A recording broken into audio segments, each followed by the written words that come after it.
ಶ್ರೀನಿವಾಸ ಮೂರ್ತಿ ಅವರೇ, ಪ್ರಸಿದ್ಧ ಕೃಷ್ಣ ಅವರಿಗೆ 10 ಕೋಟಿ ಕೊಟ್ಟು ರಾಜಸ್ಥಾನ್ ರಾಯಲ್ಸ್ IPL ಹರಾಜಿನಲ್ಲಿ ಖರೀದಿಸಿದೆ. ಸೊ ಅದ್ರ ಬಗ್ಗೆ ನಿಮ್ಮ ರಿಯಾಕ್ಷನ್ ಏನು? ಕಮಿಷನ್ನೇ ಕೊಟ್ಟಿಲ್ಲ ಗಂಗಾಧರ್. ನೋಡಿ, ಕೋಚ್ ಅಂತ ಹೇಳಿದ್ರೆ ಕೊಡಬೇಕಲ್ವಾ?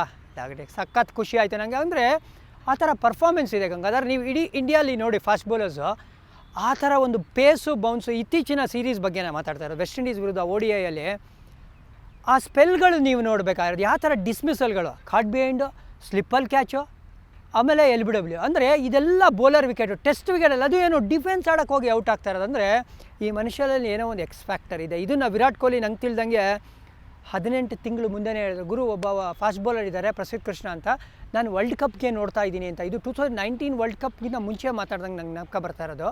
ನಾನು ಗವಾಸ್ಕರ್ ಕೂಡ ಹೇಳಿದ್ದಾರೆ.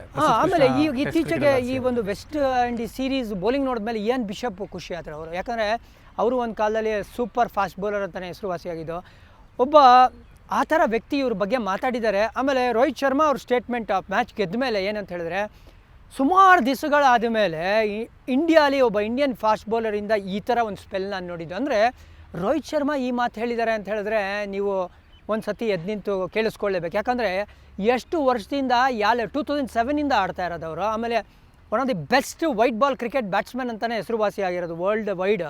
ಅಂಥ ಪ್ಲೇಯರು ಪ್ರಸಿದ್ಧ ಕೃಷ್ಣಗೆ ಮೆಚ್ಚುಗೆ ಕೊಟ್ಟಿದ್ದಾರೆ ಅಂದರೆ ಏನೋ ಇದೆ ಮನುಷ್ಯನಲ್ಲಿ ಅಂತ ಹೇಳ್ತಾರೆ.